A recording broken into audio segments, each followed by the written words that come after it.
अस्सलाम वालेकुम बेटा। आई होप मेरी आवाज़ आप तक आ रही है। प्लीज़ मुझे बता दीजिए स्क्रीन भी शेयर हो रही है।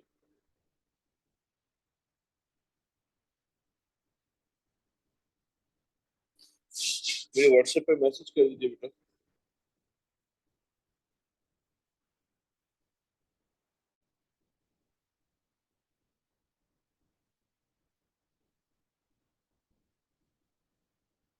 थैंक यू बेटा।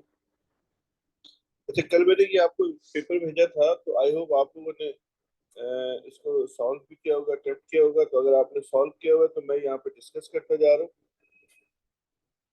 और एक्सप्लेन भी करता जा रहा हूँ चीज़ों को। तो क्वेश्चन नंबर 1 कुछ ऐसे था कि spring is suspended from a clamp. Figure 1.1 shows a pointer attached to the lower end of the spring. एक पॉइंटर है that is attached to the lower end of the spring. A student suspends loads of different weights from the spring and records the reading on the meter. तो ये basically elasticity का Hooke's law का experiment है। इसमें हमारे पास ये एक record stand पे ये स्प्रिंग अटैच्ड है। इस वक्त जो स्प्रिंग की एक्चुअल जो लेंथ है, अगर हम उसको मेजर करें, इसको मैंने, अगर आपको याद होगा तो मैंने इसको डिनोट किया था एल नॉट से। तो L naught is considered as original length या एक्चुअल लेंथ। उसके बाद जब इसमें लोड ऐड किया जाता है तो ये स्प्रिंग जो एक्सटेंड कर जाएगा और आपके पास जो लेंथ होगी ये एक्सटेंडेड लेंथ होगी। जी, आपको आने चाहिए डिफरेंट एक्सपेरिमेंटल वेज।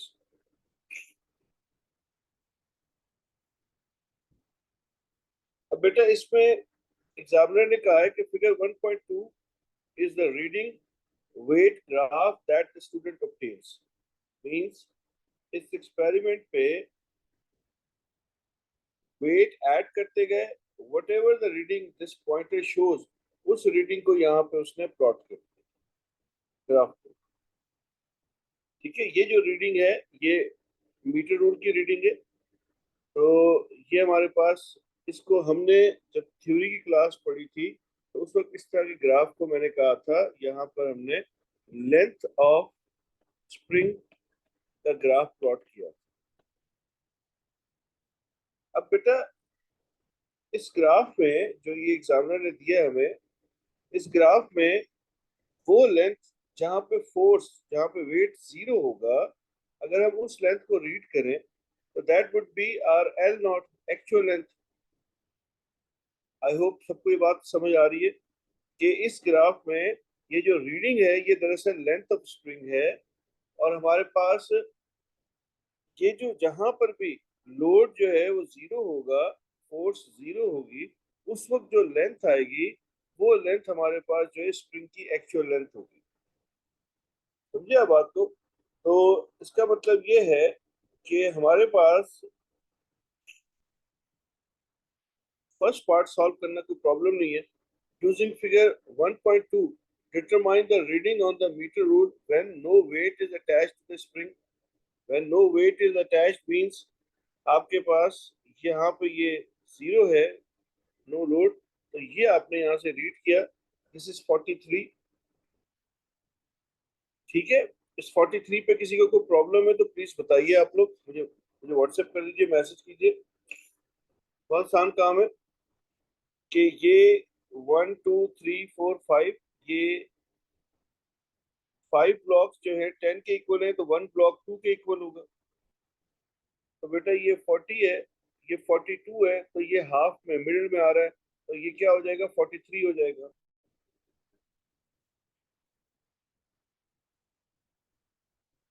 ठीक है ना? अब weight of 5.6 newton is attached to the spring.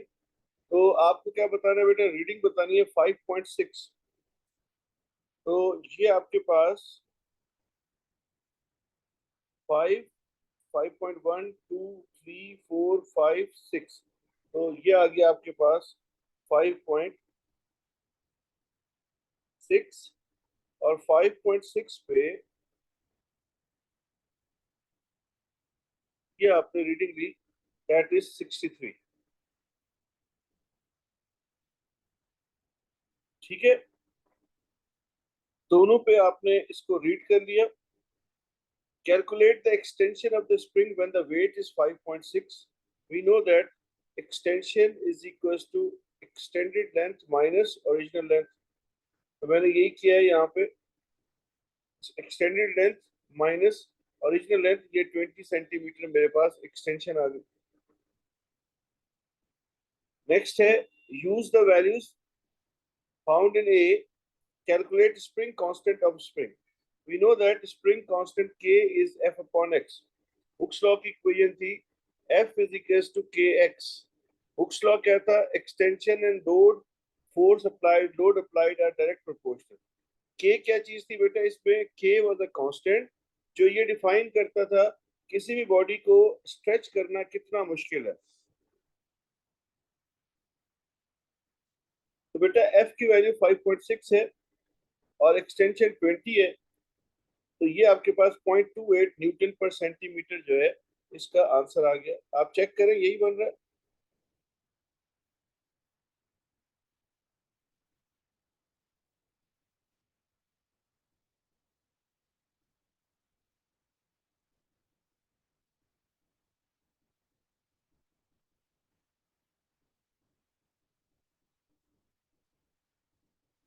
Thank you. अब बेटा सी पार्ट का आंसर मुझे बताएं। An object of mass 0.50 kilogram is attached to the spring. Calculate the weight of the object.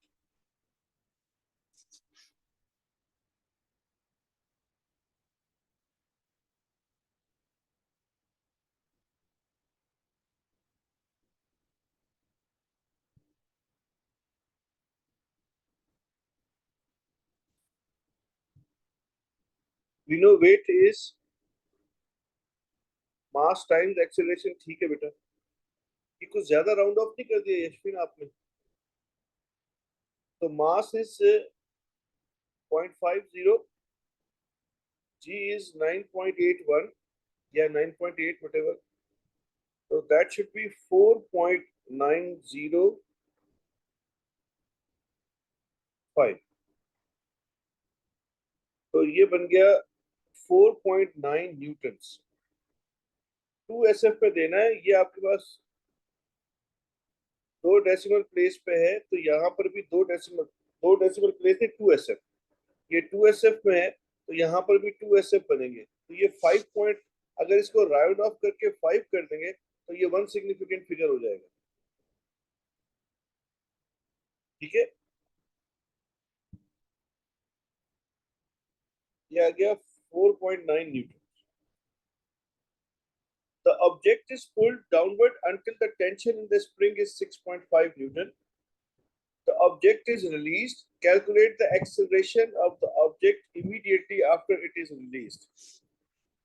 अच्छा, अब बेटा जब हम किसी भी स्प्रिंग को स्ट्रेच करते हैं, जैसे फर्ज करते हैं यहाँ पे हमने इसको स्ट्रेच किया, ये लोड लगा हुआ है बेटा इसके साथ, ऐसा नहीं है, ये इसका सेकंड पार्ट ही है। An object of mass 0.50 kilogram is attached, ये इसके साथ अटैच्ड ही है और फिर स्टूडेंट ने इसको पुल किया। अब जब स्टूडेंट ने इसको पुल किया है तो बेटा इसके अंदर एक्सटेंशन हुई है। अब उसने इसको रिलीज किया, जैसे रिलीज किया तो ये अपवर्ड मूव करेगा, ये अपने ओरिजिनल शेप की तरफ जाएगा। तो जब ये ओरिजिनल शेप की तरफ जाएगा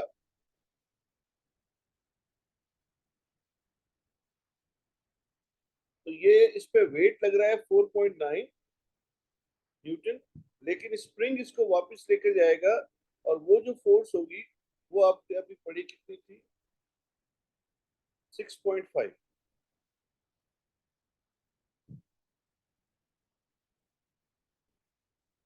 तो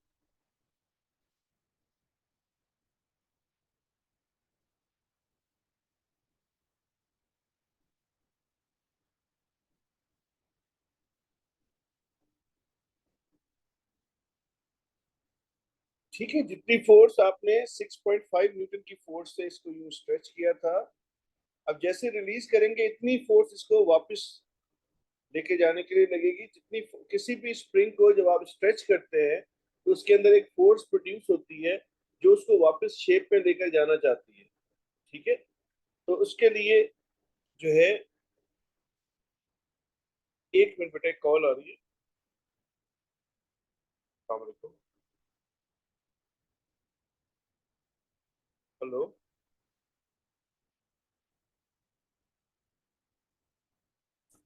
जी, ठीक है बेटा। तो अब ये जो है, अब आप मुझे एक्सेलरेशन फाइंड कर देंगे।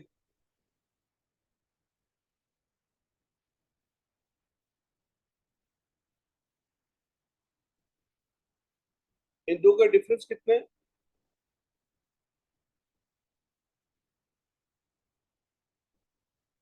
1.6।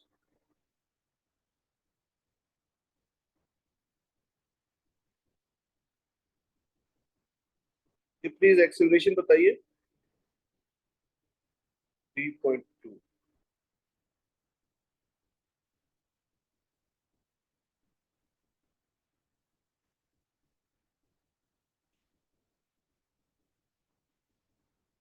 किसी को कोई प्रॉब्लम इसमें?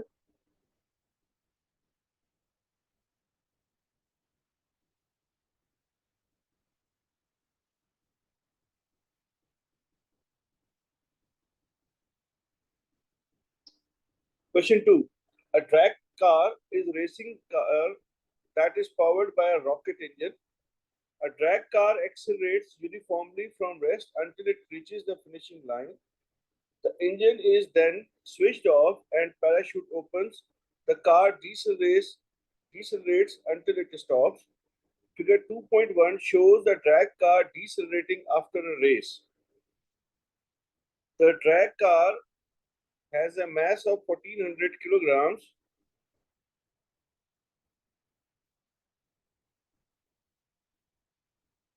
Figure 2.2 is the speed time graph for the car during a race on a straight horizontal track. The car reaches a maximum speed of 130 meters per second in 6.5 seconds. So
जी बेटा, अब आवाज आ रही है? ये पता नहीं क्या हुआ था।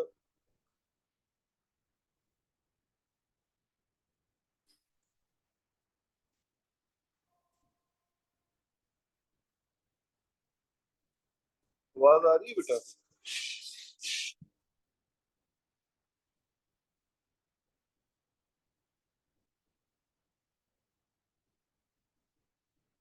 ओके बेटा, इन question number one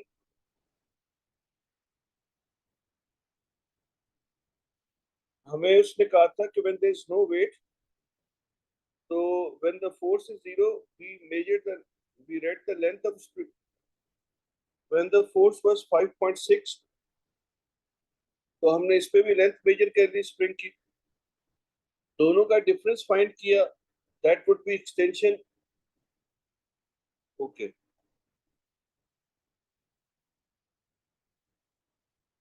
A drag car is racing car that is powered by a rocket engine। ठीक है, ये हमने यहाँ से पढ़ा। जैसे ही रेस खत्म होगी, ये यहाँ तक यूनिफॉर्मली मूव करता जा रहा है। आफ्टर 5.6 सेकेंड्स, अगर आप यहाँ से ऑनवर्ड देखो, the graph is a curve, और यहाँ से ये कर्व, और उसके बाद स्पीड कम हो रही है। स्पीड कम होना ये शो कर रहा है कि ये डिसलरेट करता जा रहा है। इसने ये बताया कि इसकी मैक्सिमम स्पीड 130 मीटर्स पर सेकेंड है 6.5 सेकेंड्स में। तो पहले पार्ट में उसने कहा calculate the maximum momentum of the car. तो to get the maximum momentum, I am placing maximum velocity. तो ये हमारे पास इसका मैक्सिमम मोमेंटम, मैंने कहा था कैलकुलेट करके मुझे बताइए। अगर किसी ने कैलकुलेट किया है तो मुझे आंसर बता दें।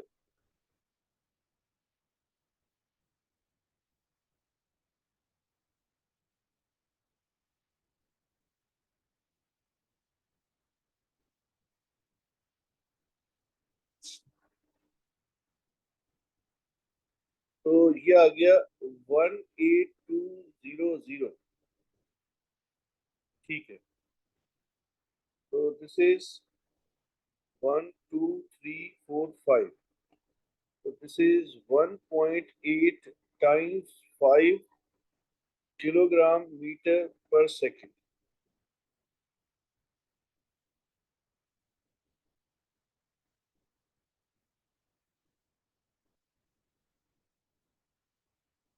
182,000 kilogram metre per second is also correct. दोनों सही है।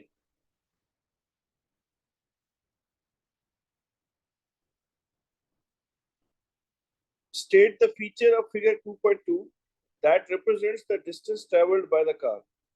बेटा, ये ग्राफ है आपके पास। कौन सा इस ग्राफ का फीचर आपको पता है जो रिप्रेजेंट करेगा distance travelled by the car?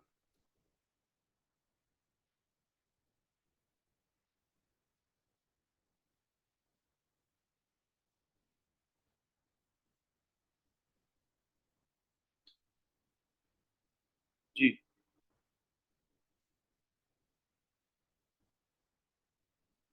Okay बेटा, ये मेरे ख्याल से 5 बनेगा ना, ये 4 होगा। ये डेसिमल यहाँ है, 1 2 3 4 और 5। तो 1.8 इंटू 10 पावर 5 बनेगा मेरा ख्याल है। अगर गलत है तो मुझे बताइएगा। तो सब लोग मुझे बता रहे हैं कि एरिया अंडर द ग्राफ जो है,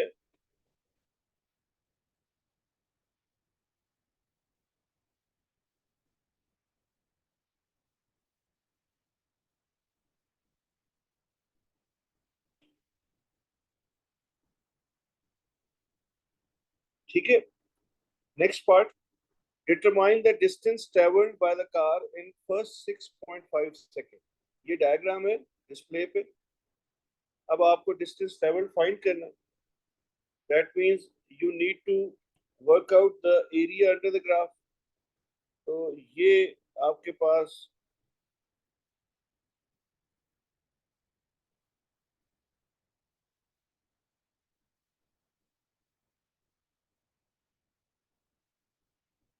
ट्रायंगल बन रहा है। जी। तो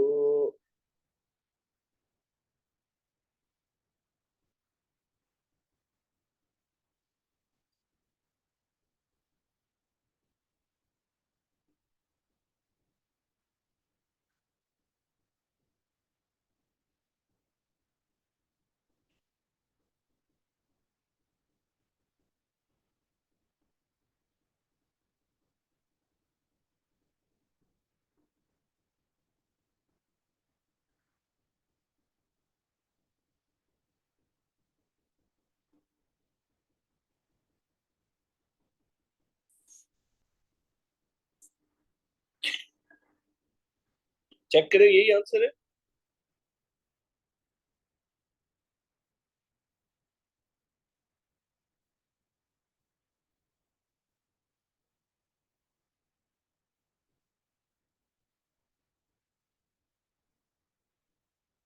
एक मिनट बेटा, ऐसी कॉल बार बार आ रही है। सलमान, सलाम अलैकुम।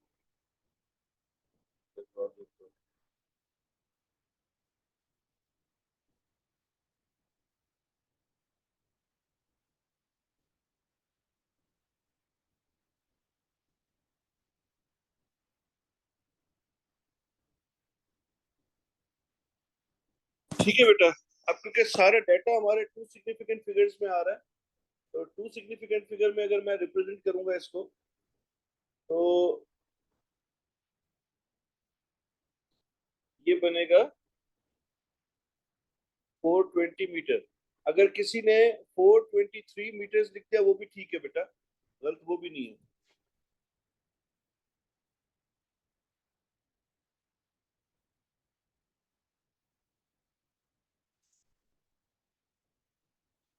The parachute opens at 6.5 seconds and the car decelerates.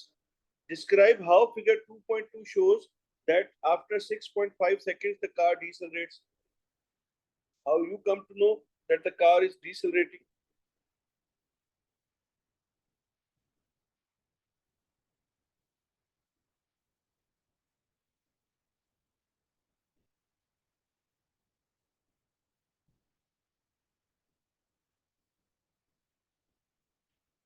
The gradient decreases.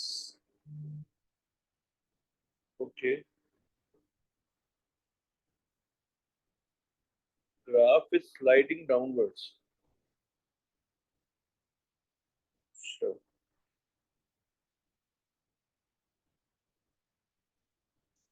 अगर आप ग्रेडियंट की टर्म्स में आंसर करना चाह रहे हैं, तो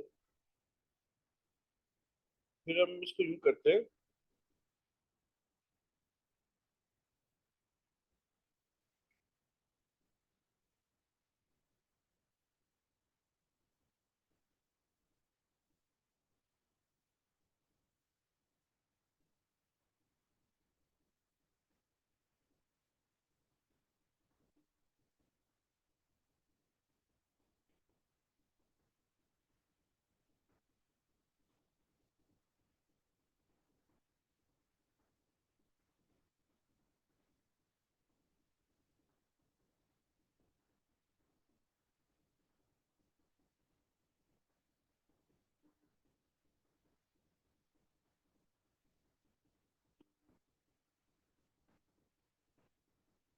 ठीक है। ऑल्टरनेटिवली मेरा ख्याल है अगर मैं लिख रहा होता तो मैं ये लिखता कि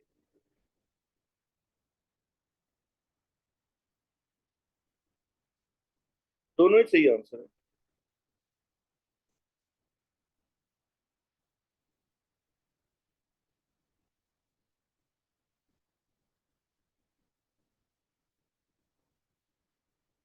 but he is not asking for the forces बेटा। अगर वो फोर्सेस की बात करता तब हम कहते हैं ना कि ट्रैक फोर्स ज्यादा है, फॉरवर्ड फोर्स है।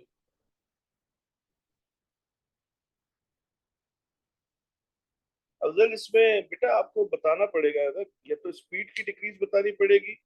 अगर आप ग्रेडियंट के बारे में लिख रहे हैं तो फिर आप उसको बताएं कि ग्रेडियंट रिप्रेजेंट किसको करता है, क्योंकि हमें एमएस का कोई आइडिया नहीं होता, तो हम उसको कंप्लीट इंफॉर्मेशन देंगे कि भाई ग्रेडियंट है इसकी एक्सेलरेशन, ये क्योंकि नेगेटिव ग्रेडियंट है इसलिए ये डिसलरेशन को रिप्रेजेंट कर रहे हैं। या फिर आप सिंपल बता दें कि 6.5 के बाद स्पीड डिक्रीज करती जा रही है।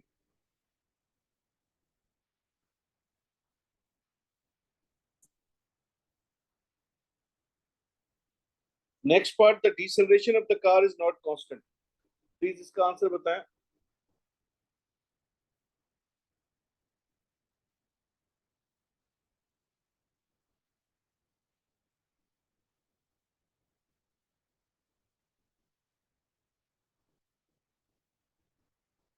जी, स्ट्रेट लाइन नहीं है ग्राफ की, सही है। कर्व लाइन है, ठीक है बेटा। ठीक।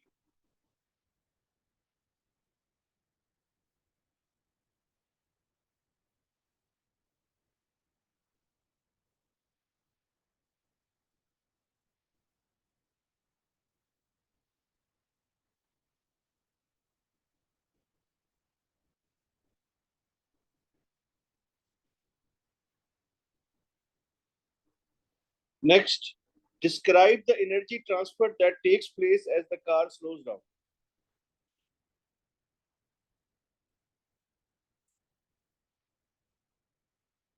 कार के पास कौन सी एनर्जी थी? Kinetic to heat. सही है याशविन आपका। नहीं बेटा, ग्रेविटेशन पे हाइट थोड़ी गेन कर रहा है अफजल। अगर हाइट गेन करता तो पोटेंशियल एनर्जी आती बेटा। ये तो रोड पे जा रहा है ना। तो जब पोटेंशियल एनर्जी नहीं होगी तो वहां पर आपने थर्मल एनर्जी का वर्ड यूज करना है। तो आई वुड रिकमेंड कि आप अगर इसको लिख रहे हैं तो आप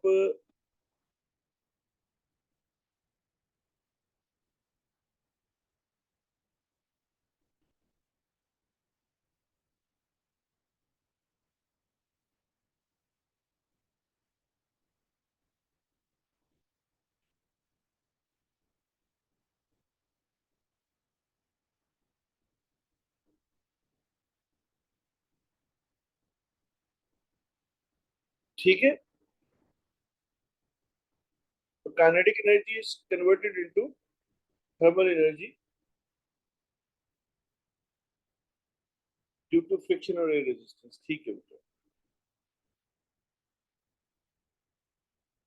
जी, speed is decreasing, that's why deceleration is taking place. सही है sir.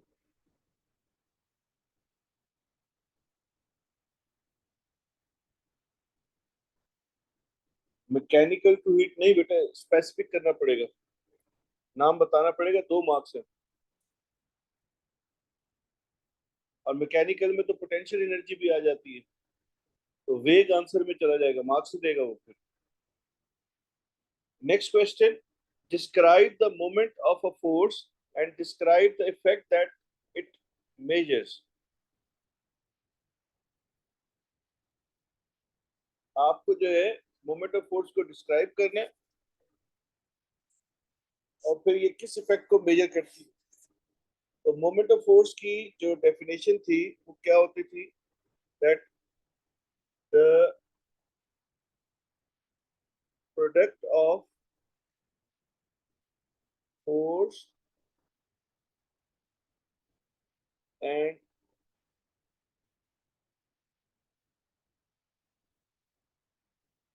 perpendicular distance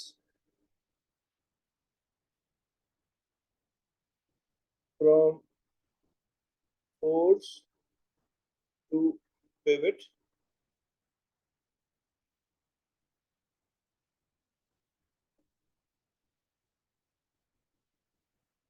It measures the turning effect.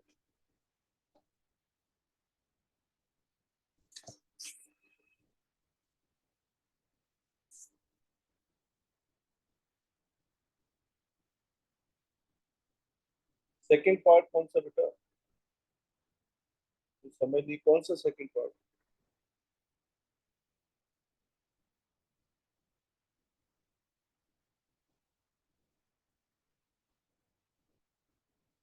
यहाँ पर स्पीड कम होती जा रही है, इसका मतलब डिसलरेट कर रहा है। डिसलरेट करते हुए ये कर्व है, इसलिए ये शो कर रहा है नॉन यूनिफॉर्म डिसलरेशन है। अगर इस तरह से स्ट्रेट लाइन होती तो यूनिफॉर्म डिसलरेशन थी।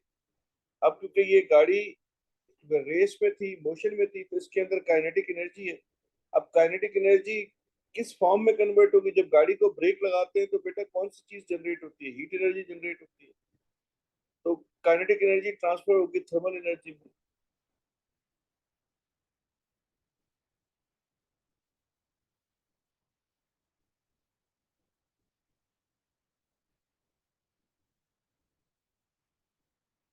जी हसन, आपका आंसर सही है।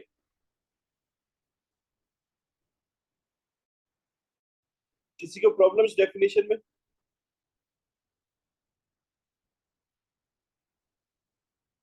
अब बेटा, a large rectangular block of stone has a square base of side 3.4 meter.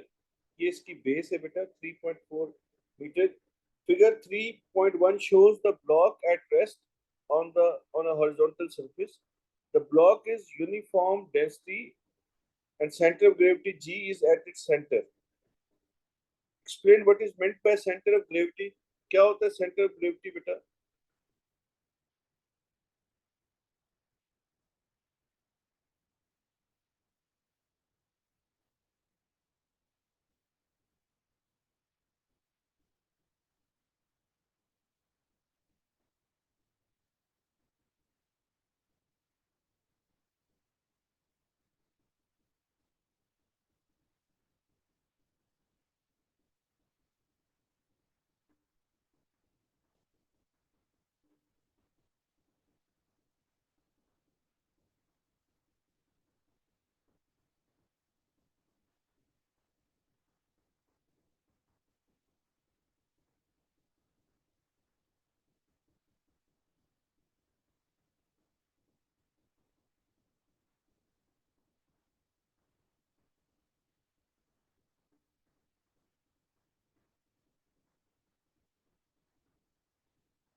ठीक है, यही डेफिनेशन क्लास में लिखी थी।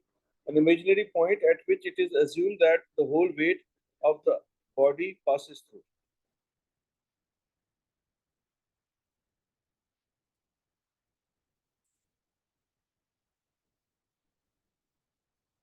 नहीं बेटा, ऐसा कुछ नहीं है, स्टैंडर्ड डेफिनेशन है, यही याद करनी पड़ेगी।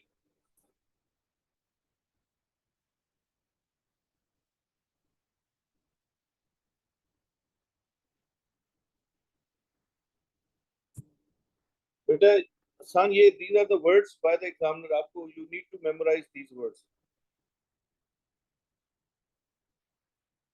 ये सही है प्रीत, आपका answer imaginary point where the weight is acting of the object. Please ये मूवमेंट फाइंड करके दे मुझे, ये डायग्राम है, ये मूवमेंट मुझे फाइंड करके दें। बल्कि आप लोगों के पास तो पेपर भी होगा, आप लोग देख रहे होंगे, तो प्लीज ये मुझे मूवमेंट फाइंड करके दें। The weight of the object is given to us.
ठीक है बेटा, सो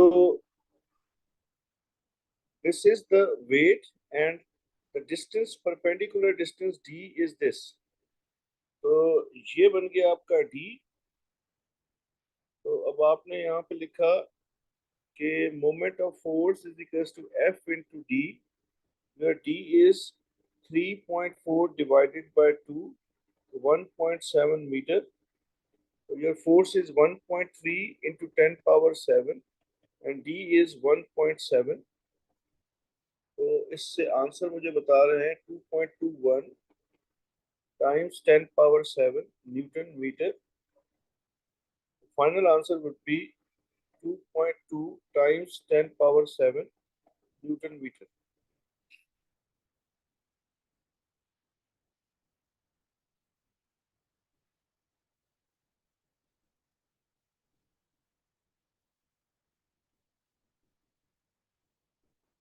The block shown in figure 3.1 is in equilibrium. State two different conditions that apply when an object is in equilibrium। बेटा ये distance, तो we need this distance ना।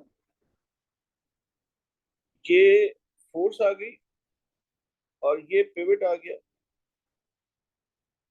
तो force और pivot के बीच में परपेंडिकुलर डिस्टेंस डी ये बनेगा ना, तो that is half of 3.4। Yashwin अब समझ में आया? ठीक है बेटा, अब समझ में आ गया बाकी सब लोगों को? ये आपके पास फोर्स है, देखो ना, फोर्स ये एक्ट कर रही है, और पिवट ये है, ये पिवट है। ये मैंने लाइंस ड्रॉ कर दी है ताकि समझने में आसानी हो। तो इनके दरमियान ये जो डिस्टेंस होगा ये चाहिए होगा, इसलिए टू पे डिवाइड किया।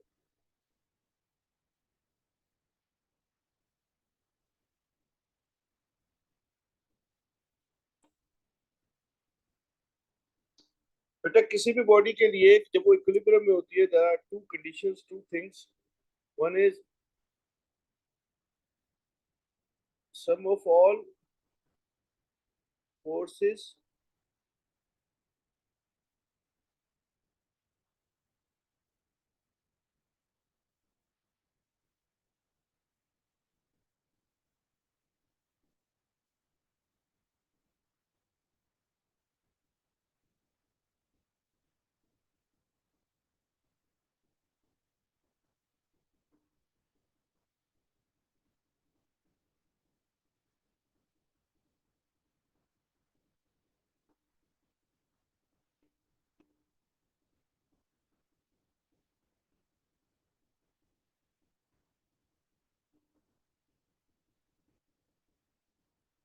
बेटा ये दो कंडीशंस होती हैं कि जितनी भी फोर्सेस एक्ट कर रही हैं उन सबका सम जीरो होगा। ठीक है, तो और जितने भी मोमेंट्स हैं उनका सम जीरो होगा। या क्लॉकवाइज और एंटी क्लॉकवाइज मोमेंट्स बराबर होंगे। राइट वर्ड ये ऑब्जेक्ट है, अगर इस ऑब्जेक्ट पे right word left word forces, upward downward forces, यानी जितनी भी फोर्सेस एक्ट कर रही हैं उन सबका सम जीरो होगा।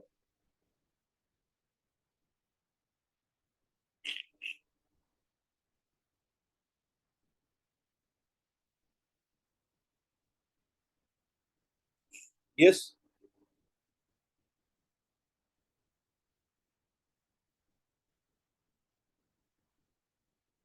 इसमें एक पॉइंट सही है सन आपका।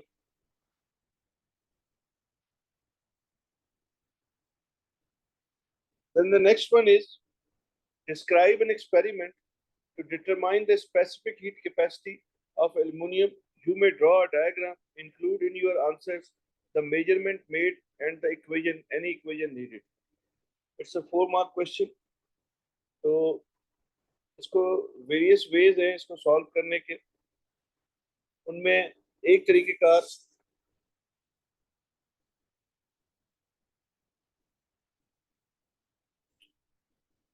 हमारे पास ये टॉप पेन बैलेंस है। ये आपने देखा होगा लैब में यूज होते हैं टू मेजर द मास।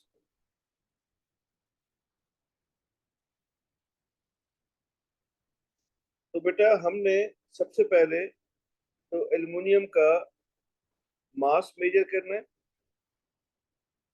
अच्छा, उससे भी पहले हमने एल्युमिनियम में एक एल्युमिनियम लिया जिसमें हमने होल कर दिए या होल हो गए थे, होल किए हुए हमने।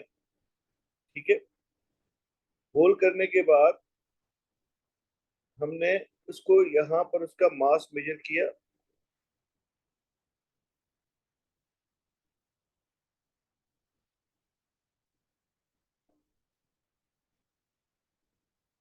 उसके बाद बेटा इस एल्युमिनियम के अंदर हमने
अब मैं आपको ये समझा रहा हूँ, मैंने ये सारा डिजाइन कर दिया।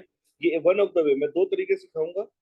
वन ऑफ द वे ये है कि हमारे पास एक एल्युमिनियम था, हमने उसमें होल्स कर दिए, उसको थोड़ा सा, या ऐसा एल्युमिनियम का ब्लॉक दिया जिसमें पहले से ही कुछ होल्स हुए हुए थे। आपने ये सोचा इसमें इनिशियली कुछ होल्स हैं, वो क्यों है मैं भी बताता हूँ। उसके बाद आपने स्टेप वन, आपने क्या किया, you used top pan balance to measure mass of aluminium. इसकी जो रीडिंग है, ये रीडिंग जो यहाँ पे आएगी, ये रीडिंग ये आपको शो करेगी मास ऑफ एल्युमिनियम। उसके बाद आपने बेंच के ऊपर एक इंसुलेटिंग पैड रख दिया, एक शीट रखी, और आपने इस पूरे जो आपके पास एल्युमिनियम था इसको वुलन क्लॉथ के साथ रैप किया, और जो होल्स थे उनमें से एक होल के अंदर थर्मामीटर को इंसर्ट किया, और एक के अंदर आपने हीटर को इंसर्ट कर दिया। ठीक है, और हीटर को आपने कनेक्ट कर दिया डीसी पावर सप्लाई से। ये सेटअप सेट करने के बाद आपने बीच में एक मैं चीज भूल गया हूँ।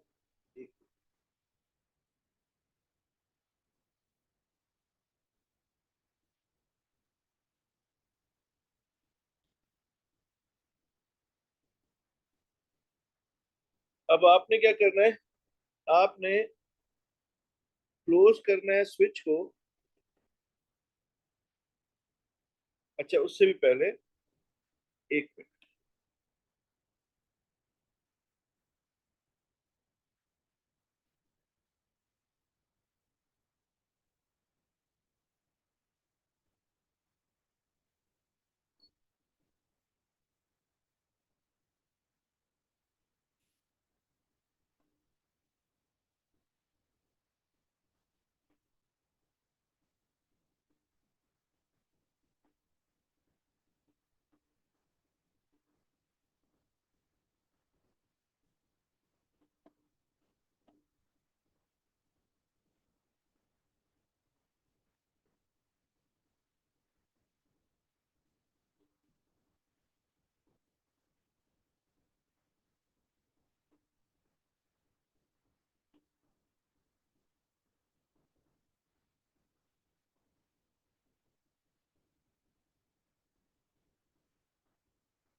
तो this is the way.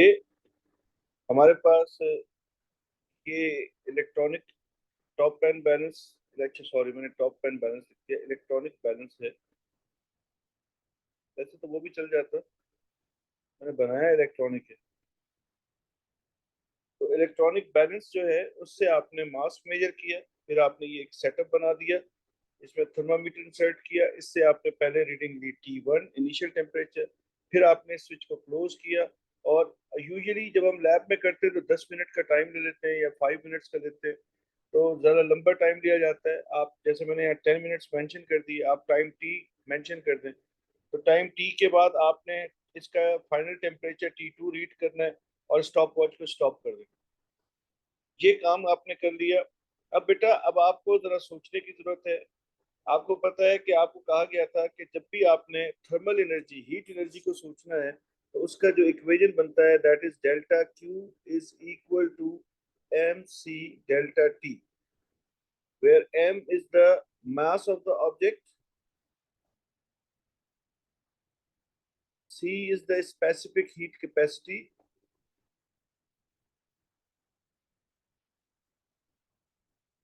delta t is the change in temperature, and delta q is the heat supplied. Heat supplied, heat added, या heat जो escape करेगी, whatever, ये heat energy है। अब बेटा इसमें सोचें हीट सप्लाई कौन कर रहा है, तो हीट सप्लाई करेगा हीटर। तो heat supplied by heater is equal to heat gain by metal, ऐसे ही होगा बेटा। Energy, heat energy always flows from higher to lower temperature region. तो बेटा इनिशियली तो मेटल का टेम्परेचर कम होगा, ग्रेजुअली जैसे जैसे आपके पास ये हीटर जो है हीट एनर्जी प्रोवाइड करता जाएगा, मेटल का टेम्परेचर बढ़ता जाएगा। तो basically heat is gained by the metal block और हीट इज प्रोवाइडेड या heat is lost by the heater. I hope इसमें कोई प्रॉब्लम नहीं है। अच्छा, अब आपने इलेक्ट्रिकल एनर्जी में पावर की इक्वेशन पढ़ी है, power is equal to energy upon time. तो बेटा एनर्जी किसके इक्वल होती है, पावर इनटू टाइम। ठीक है, तो इसका मतलब ये है कि जो हीट सप्लाइड होगी वो बन जाएगा power into time, that is equal to M C delta T. ठीक है, आप चाहें तो बेटा आप इसको जो है हीट सप्लाइड जो है यहाँ से आप सी को सब्जेक्ट बना के लिख सकते हैं, इक्वेशन आपने मेंशन करनी है, या सी को सब्जेक्ट बना देते हैं। हमने फाइंड स्पेसिफिक हीट कैपेसिटी ही करनी है मेरे ख्याल से।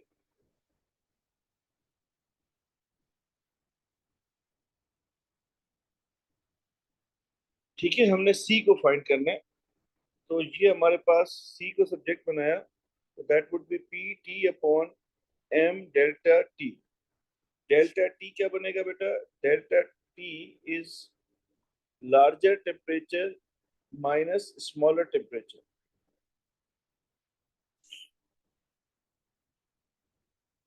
तो one of the way is this कि आपने ये इसको यहाँ पे मेंशन करना है। यहाँ पर अगर जगह ना हो तो आपने इसको भले ब्लैंक पेज पे ले जाएं। एक तरीकेकार ये है, अगर किसी को इसमें प्रॉब्लम हो तो प्लीज मुझे बताएं, मैं फिर एक्सप्लेन कर देता हूँ दोबारा से। मेरा ख्याल है समझ में आ गया।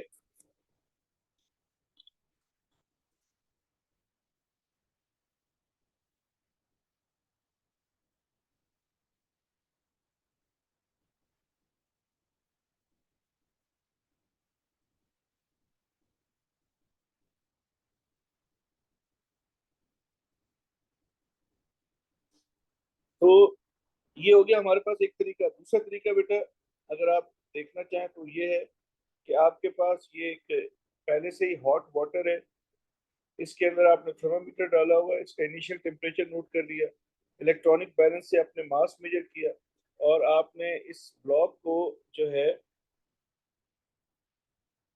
इसके अंदर पोर कर दिया। ठीक है, इसका जो इनिशियल टेम्परेचर होगा एल्युमिनियम का, इनिशियल टेम्परेचर रूम का टेम्परेचर होगा। ठीक है, वो आपने रूम टेम्परेचर आपको पता है, आपने थर्मामीटर से मेजर कर लिया। अब जैसे ही आपने इसको इसके अंदर पोर किया तो आपको पता है हीट लॉस करेगा वाटर और हीट गेन करेगा एल्युमिनियम, क्योंकि heat always flows from higher to lower temperature. तो वाटर का टेम्परेचर ज्यादा है तो मेटल का टेम्परेचर कम है, इसलिए मेटल एब्जॉर्ब करेगा और वाटर जो है लूज करेगा। तो बेटा ये हीट लॉस्ट बाय वाटर, तो हीट का फॉर्मूला तो एक ही है, एम सी डेल्टा टी। अब बेटा अगर वाटर लॉस्ट करेगा तो वाटर का टेम्परेचर जो होगा वो क्या होगा, वो कम होगा। अब जरा इस सवाल को दोबारा समझे। अब ये मेथड जो है, अब पानी जैसे जैसे हीट को लूज करेगा मेटल गेन करता जाएगा। एक वक्त आएगा दोनों का एक ये किस स्टेट में आ जाएंगे, थर्मल इक्विलिब्रियम में आ जाएंगे, यानी दोनों के टेम्परेचर इक्वल हो जाएंगे। उस टेम्परेचर को हम यूजुअली डिनोट करते हैं टी एफ से। फाइनल टेम्परेचर दोनों मेटल का और वाटर का दोनों का टेम्परेचर जो है वो क्या हो जाएगा, इक्वल होगा। वो टेम्परेचर जिसपे दोनों एक ही टेम्परेचर पे आ जाएंगे। अब बेटा सोचें आप कि आपके पास पानी का टेम्परेचर फर्ज करते इनिशियली 90 था और ये ड्रॉप होकर ये हो गया 72। तो अब बेटा अगर पानी के टेम्परेचर का चेंज फाइंड करेंगे तो आप 90 में से 72 माइनस करेंगे, यानी इनिशियल टेम्परेचर में से फाइनल टेम्परेचर माइनस कर देंगे। तो ये अब आपके पास वाटर जो लॉस्ट हो रहा है वो आपके पास है। उसके लिए अब आपके पास क्या बनेगा बेटा, यहाँ पर चेंज इन टेम्परेचर में आपका इनिशियल टेम्परेचर वाटर का ज्यादा था और फाइनल टेम्परेचर जो है वो कम है, तो लार्जर में से हमेशा स्मॉलर टेम्परेचर माइनस होता है। और इसी तरह से अगर आप एल्युमिनियम का सोचेंगे तो एल्युमिनियम का फर्ज करते हैं इनिशियल टेम्परेचर था 25 डिग्री सेल्सियस, इसका इनिशियल टेम्परेचर 25 था और फाइनल टेम्परेचर कितना हो गया, 72 हो गया। तो टी एफ में से आपने इसका इनिशियल टेम्परेचर माइनस करना है। तो यहाँ पर मैंने ऐसे किया और यहाँ से आप इसकी स्पेसिफिक हीट कैपेसिटी एल्युमिनियम की फाइंड कर सकते हैं। दैट इज द सेकंड वे। तो ये दो मेथड थे, दोनों से मैंने यहाँ पे आपको एक्सप्लेन कर दिया। ये मेथड मैंने इसलिए एक्सप्लेन कर दिया जो एटीपी के अंदर प्रैक्टिकल डिजाइन के लिए काम आ सकता है, उसमें ये यूज हो सकता है। दूसरा ये वाला मेथड मैंने आपको सिखा दिया, ये इलेक्ट्रॉनिक मेथड है। हो सकता है वो कहे कि हीटर को यूज करके स्पेसिफिक हीट कैपेसिटी कैसे मेजर करते हैं, तो मैंने ये वाला मेथड भी सिखा दिया। तो दोनों मेथड में किसी को कोई प्रॉब्लम है तो मुझे प्लीज बता दीजिए।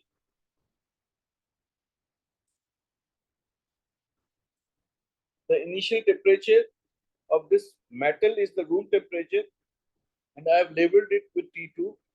When you place this metal into this hot liquid, the metal starts gaining temperature, heat.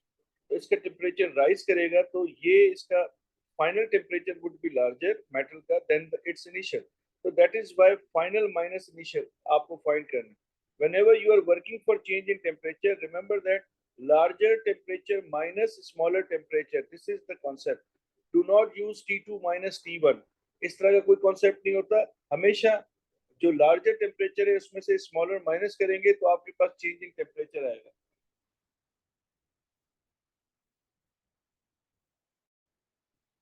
Next है, an aluminum dish is initially at room temperature. Boiling water is poured into the aluminum dish as shown in figure 4.1.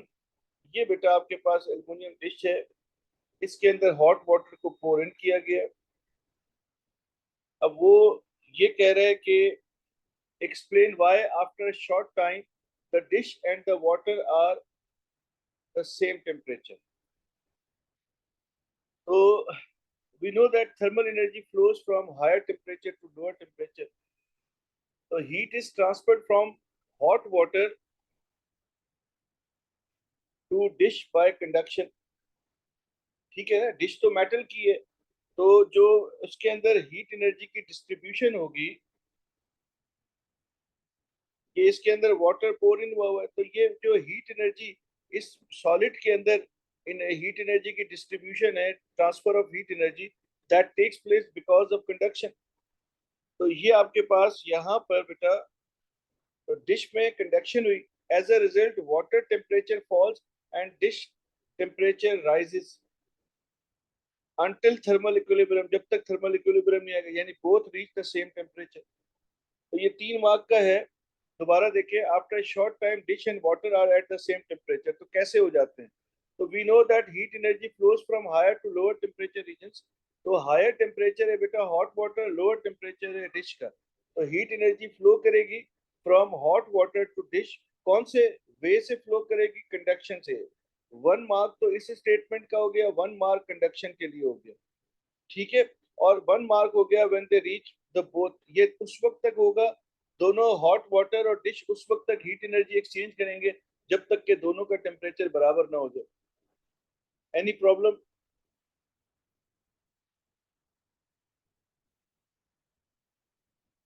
हाँ, ये मैं भूल गया, अब्दुल्ला आप सही कह रहे हो। उसको जो है हम वो कर सकते हैं, रैप कर ले, वो भी ठीक है, जैसे हमने वहां किया था हीट लॉस के लिए। ये मैं भूल गया बेटा।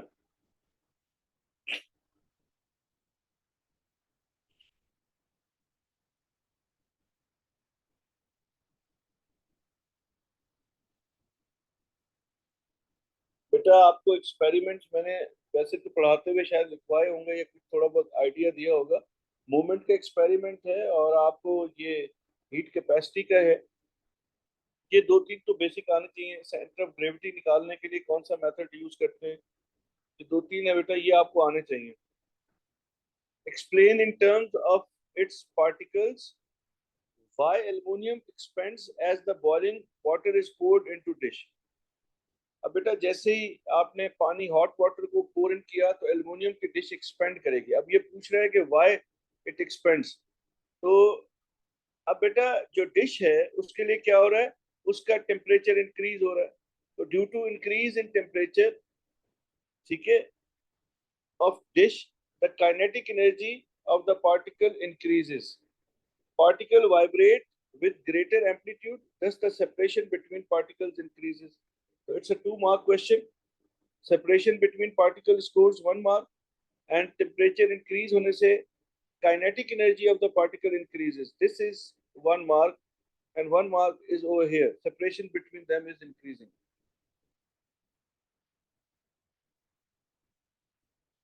The water in the dish evaporates. Explain in terms of water molecule what is meant by evaporation. तो ये मैंने थोड़ा सा लिखा था, फिर मैंने छोड़ दिया था. अब आप लोग बताएं इसको एवोपरेशन को किस तरह से जस्टिफाई करें.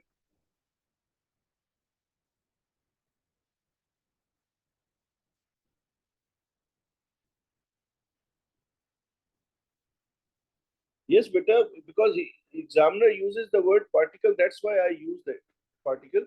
Otherwise, वो भी ठीक है, आपकी बात भी ठीक है.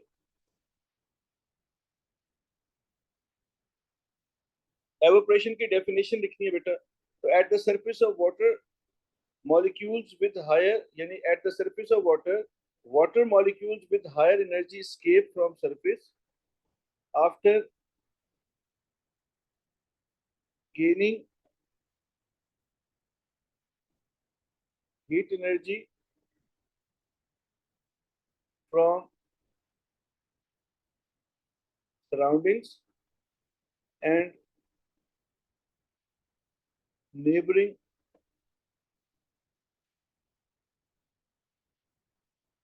molecules or particles, leaving behind less energetic molecules. ये ना भी लिखे तो कोई मसला नहीं. ऐसे कुछ बनेगा, देख लें. At the surface of water, ये लिखना जरूरी है.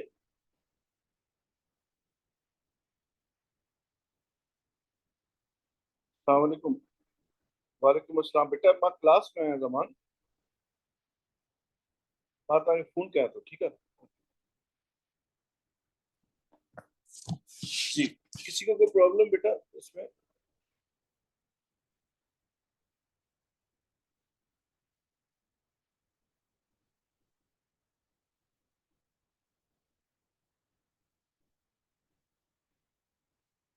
हाँ बेटा, हीट लॉस है, but specifically he is asking for evaporation, तो हमें एवोपरेशन की टर्म्स में आंसर करना है.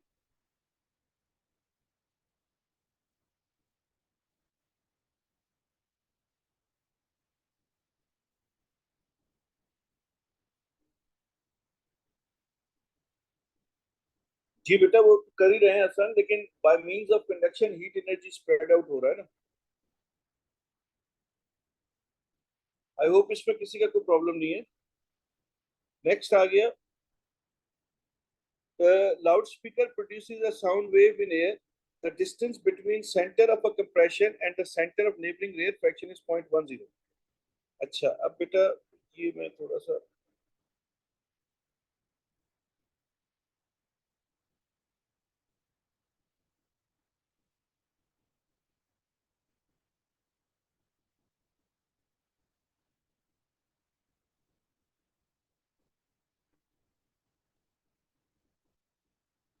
तो the distance between the center of compression, we know that this is compression, this is rarefaction, compression, rarefaction, compression. So center of the compression is this, and the center of neighboring rarefaction, and this is the neighboring rarefaction. This distance is 0.1 meter, 0.10 metre. ठीक है, ये statement इसने दिया है, मैंने ये diagram बना दिया है इसका. Calculate the wavelength of the sound. The definition for the wavelength of the sound was it's the distance between two successive compressions और टू सक्सेसिव रेयरफैक्शंस. तो अगर इसी डायग्राम के हिसाब से सोचें तो बेटा हमारे पास यहाँ पर ये वेवलेंथ है lambda, and we got that distance 0.1, यानी lambda by 2. The given distance is lambda by 2. कितने मार्क का है बेटा? 1 मार्क का. तो वेवलेंथ क्या होगी बेटा?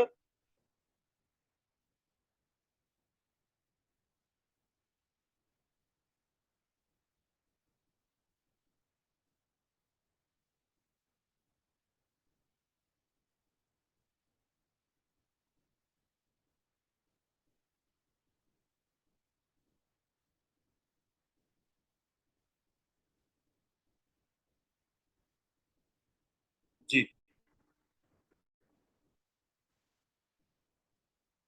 What state a typical value for speed of sound is?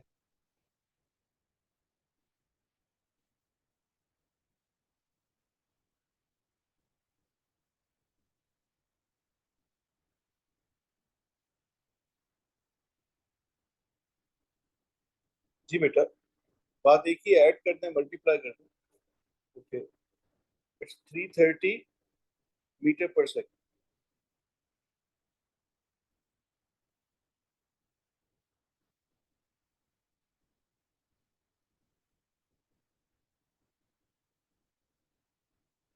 Calculate the frequency of the sound from the loudspeaker.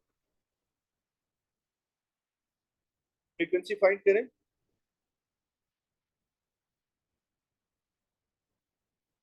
1650 बता रहे.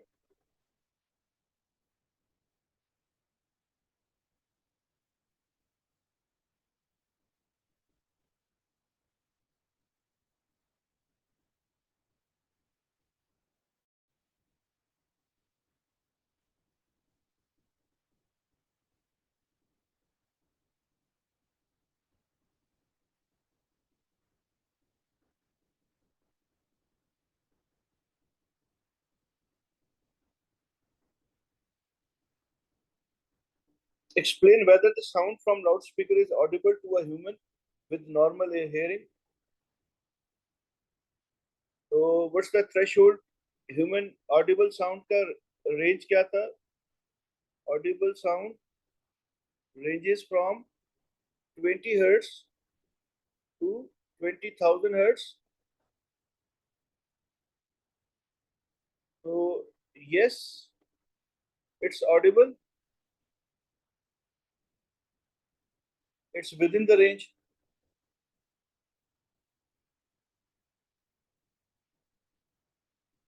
ठीक है ना?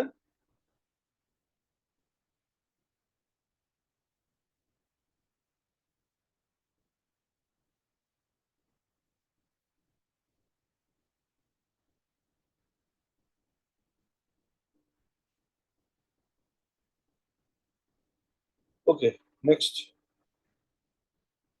Another loudspeaker produces a sound of wavelength 0.40 meter.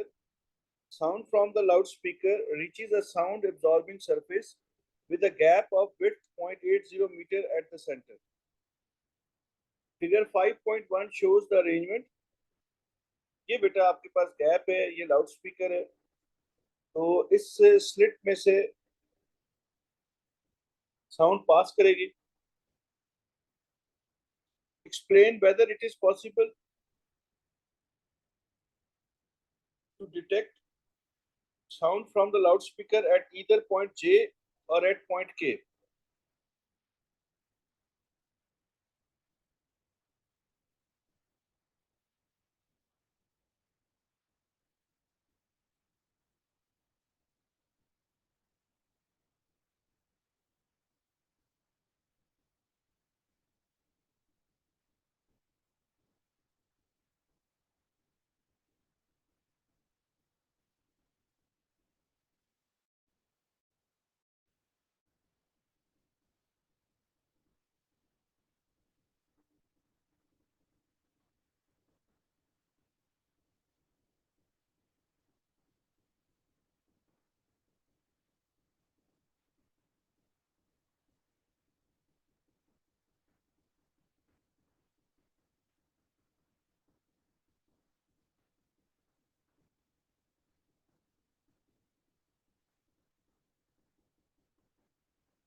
ये बेटा क्वेश्चन डायफ्रैक्शन का है। डायफ्रैक्शन हमने पढ़ी थी, waves spread after they pass through a gap, this is called diffraction. और हमने कहा था कि हमारे पास मैक्सिमम अमाउंट ऑफ डायफ्रैक्शन कब होती है, जब इंसिडेंट वेव लेंथ जो होती है that is greater than the gap size. तो in this case we have just calculated the wave length that was 0.20 metre. तो ये जो गैप होगा ये फ्यू सेंटीमीटर्स का होगा या फ्यू इंचेस का होगा, तो ये बहुत छोटा होगा। तो ऑब्वियसली वेवलेंथ ऑफ साउंड जो है वो ग्रेटर होगी as compare to gap size. तो वेव जो होंगी वो स्प्रेड करेंगी आफ्टर पासिंग थ्रू। तो वेव जब स्प्रेड करती हैं तो इस तरह की सिचुएशन बन रही है। अब बेटा यहाँ पर अगर ऑब्जर्वर है तो वेव्स स्प्रेड करके यहाँ पर देखें, ये स्प्रेडिंग वेव की ये हो रही है। अगर आप इसको कंप्लीटली भी स्प्रेड करेंगे तो यहाँ तक अगर साउंड जाएगी भी तो बहुत कम इंटेंसिटी होगी। बट इन माय ओपिनियन क्योंकि ये फॉरवर्ड आगे ट्रैवल करती हुई जा रही है तो वेव्स यूं आगे बेंड करके मतलब बेंड हो रही होंगी और आगे ट्रैवल करती हुई जा रही होंगी। यानी जैसे जैसे आगे बढ़ती जाएंगी इनकी बेंडिंग आगे जाके ये बड़ी होगी। मेरी बात समझे आप? ये यहाँ पे चले मैं इसको कोशिश करता हूँ।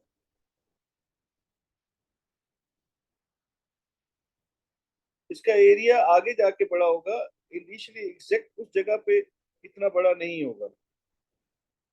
अब आई होप मेरे मेरे मेरा मैसेज कन्वे हो गया है।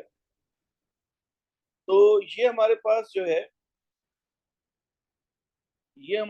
है मेरा ख्याल है कि ये हमें अब क्योंकि 4 मार्क्स हैं हमें, तो 4 मार्क्स का मतलब मुझे इधर ये सारी बातें जो मैंने यहाँ लिखी हैं ये बता रही waves after passing the gap, ये तो मैंने ऊपर लिख दिया। नेक्स्ट इसको यूं कर लेते हैं, एक मिनट आंसर को डिजाइन कर लेते हैं।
डिस्क्रिप्शन सही होनी चाहिए बेटा, आपकी एलिब्रेशन सही होनी चाहिए, अगर लॉजिकल होगी समझ में आएगी तो ठीक है। I think better the wavelength of the sound is far greater. 0.2 meter, to convert that into centimeter, that would be 20 centimeter. तो 20 सेंटीमीटर अच्छा खासा स्पेस मतलब वेवलेंथ है। तो आप चले दोनों अदर वे राउंड, दोनों को ही आप ठीक कह रहे हैं, आप वो भी एक्सेप्टेबल होना चाहिए अदर वे राउंड। ठीक है, वो आपकी बात भी सही है। अच्छा, ये इस क्वेश्चन के बाद फिर एंड कर रहे हैं, फिर ये आसान होगी तो फिर ये दो रिमेनिंग क्वेश्चन कल सॉल्व कर लेंगे। A potential divider is made by connecting a light dependent resistor.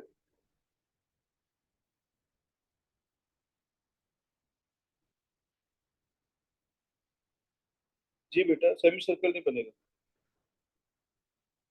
A potential divider is made by connecting a light dependent resistor and a thermistor in series. Figure 6.1 shows the potential divider, a voltmeter, and a direct current power supply connected into the circuit. The voltmeter measures the potential difference across the LDR. This is LDR, this is thermistor. Define potential difference. Please बताइए potential difference क्या था?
Probably यही लिखा होगा मैंने।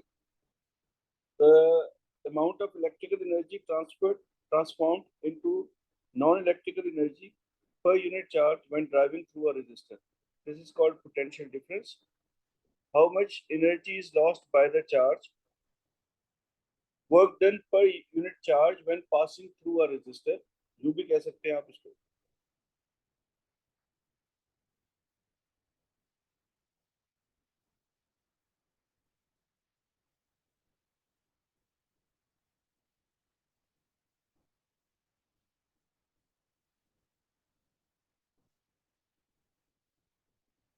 जी बेटा ये गलत है। The EMF of the supply is E. The supply EMF is E. This is voltage VLDR. This is V thermistor। ठीक है।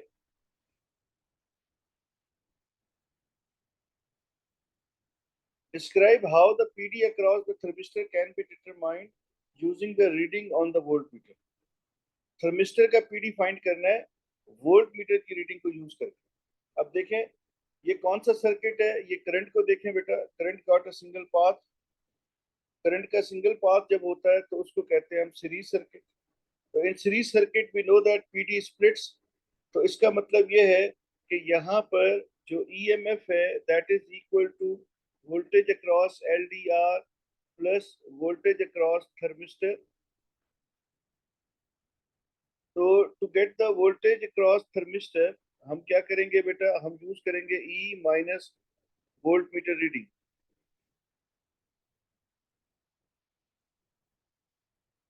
तो यही लिख देते हैं बस जल्दी जल्दी से।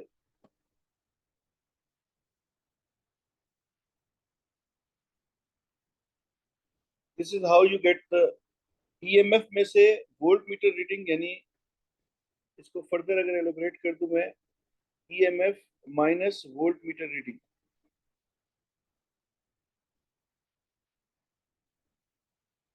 वैसे तो ये काम मैंने बता दिया था, बस बहुत है वो। नेक्स्ट है the resistance of LDR decreases and the resistance of thermistor increases। Resistance of LDR decreases। We know that resistance of LDR and light are inverse proportion। If resistance of LDR decreases, तो that means light is increasing। Examiner यहाँ पे आपको ये कह रहा है कि light को उसने इंक्रीज कर दिया है, तभी तो रेजिस्टेंस ऑफ एलडीआर डिक्रीज कर गया। And the resistance of thermistor increases. If thermistor resistance increase करेगा तो टेम्परेचर डिक्रीज करेगा, दोनों इनवर्स होते हैं।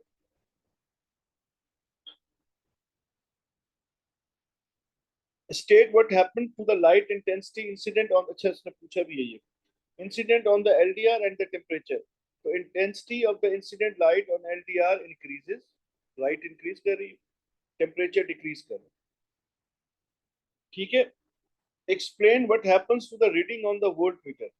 अब वोल्ट मीटर की रीडिंग पे क्या फर्क आएगा, आपके पास एलडीआर का रेजिस्टेंस जो है, रेजिस्टेंस ऑफ एलडीआर डिक्रीज हुआ है और रेजिस्टेंस ऑफ थर्मिस्टर जो है वो इंक्रीज हुआ है। ऐसे ही है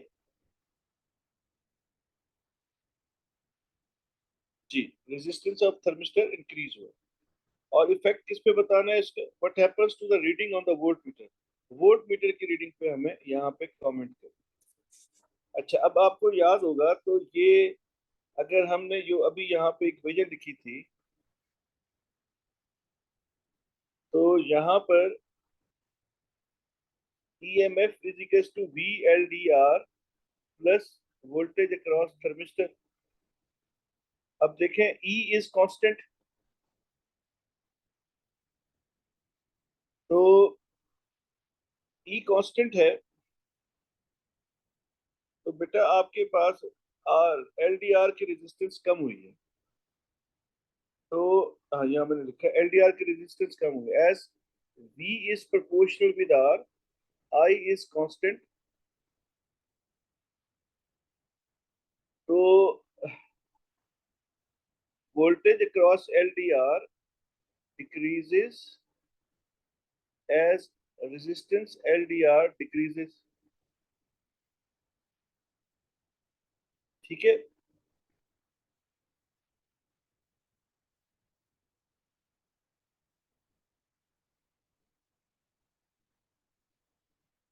ठीक है ना।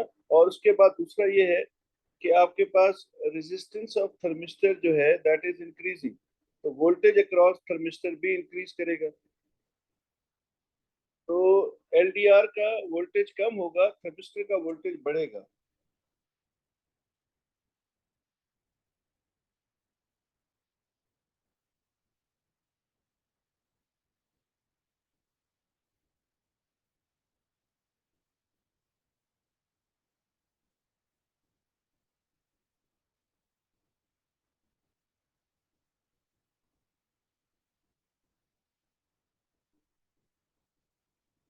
ये सारी कहानी बेटा यहाँ पे फिट करनी है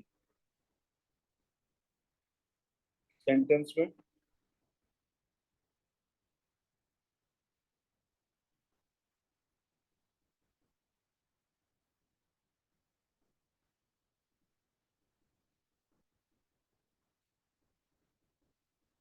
तो प्रॉब्लम इसमें,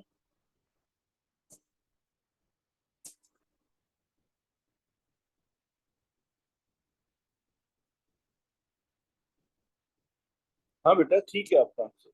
अब मैंने सिंबल्स डिफरेंट यूज कर लिए। तो बेटा यहाँ तक अभी ये है, बाकी क्वेश्चन मैं या तो अभी आपको सॉल्व करके वापस आके भेज दूंगा, और कल फिर इनको डिस्कस कर लेंगे। दो तीन क्वेश्चन रह गए हैं, तीन क्वेश्चन है। और फिर मैं भी एक और थोड़ी देर के बाद एक और भी पेपर भेज दूंगा, आप लोग वो भी अटेम्प्ट कर लीजिएगा। फिर उसके बाद पहले ये तीन क्वेश्चन करेंगे, बाकी वो जो सेकंड पेपर भेजूंगा वो, और उसके बाद मुझे अपना स्केड्यूल भी भेज दें कि पेपर्स में गैप किन किन दिनों में है, कौन सी तारीखों में है, ताकि मैं क्लासेस फिर उस तरह से शेड्यूल कर दूं, ऑनलाइन क्लासेस। ठीक है। तो क्लास को यहीं एंड कर लेते हैं। तो आप लोगों से इंशाल्लाह कल मैं क्लास लूंगा, तो उसमें मुलाकात होगी। अल्लाह हाफिज बेटा, टेक केयर।